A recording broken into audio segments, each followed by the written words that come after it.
अहोई आठे अष्टमी व्रत कथा।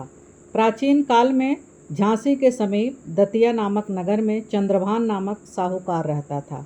उसकी चंद्रिका बहुत ही सुंदर, सर्वगुण संपन्न, सती साध्वी, शीलवंत, चरित्रवान तथा बुद्धिमान थी।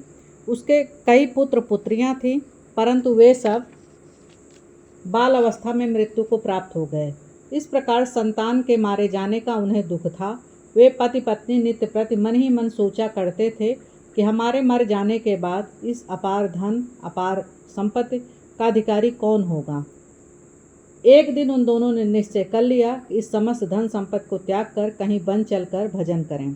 ऐसा विचार करके दोनों अपना सब घर द्वार ईश्वर भरोसे छोड़कर जंगल को चल दिए। जब चलते चलते थक जाते तो कुछ ठहर कर विश्राम करते और फिर चल पड़ते।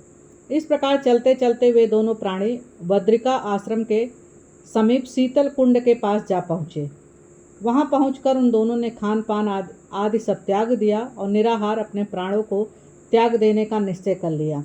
इसी तरह बिना आहार और जल पान के जब 7 दिन व्यतीत हो गए, तब 7वें दिन आकाशवाणी हुई कि तुम दोनों प्राणी अपने प्राण मत त्यागो, यह बस दुख तुम्हें तुम्हारे पूर्व पापों से भोगना पड़ा।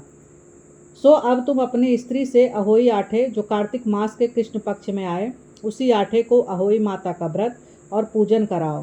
तब अहोई नामक देवी प्रसन्न होकर तुम्हें साक्षात दर्शन देंगी। तब तुम उससे अपने पुत्र की दीर्घायु मांग लेना और व्रत के दिन तुम रात्रि को राधा कुंड में स्नान करना। तत्पश्चात इस आकाशवाणी के अनुसार चंद्रभान की स्त्री उस चंद्रिका ने बड़ी श्रद्धा और स्वच्छ भावना से विधि विधान से अहोई आठे का व्रत किया और स्त्री ने राधा कुंड में स्नान किया। जब वे दोनों स्नान करके वापस लौटे तो उन पर प्रसन्न होकर अहोई माता ने प्रत्यक्ष दर्शन देकर वर मांगने को कहा। तब उस साहूकार दंपति ने हाथ जोड़कर कहा कि हे माता, हमारे बच्चे कम आयु में मृत्यु को प्राप्त हो जाते हैं, सो आप बच्चों के दीर्घायु होने का वरदान देने की कृपा करें।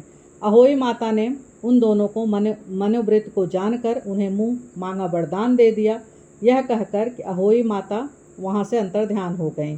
उसके बाद साहूकारनी लौटकर अपने घर आ गए और अहोई माता के कृपा से कुछ ही दिनों बाद पुत्रवान हो गए और गुणवान बुद्धिमान पुत्र पाकर आनंद विभोर हो गए।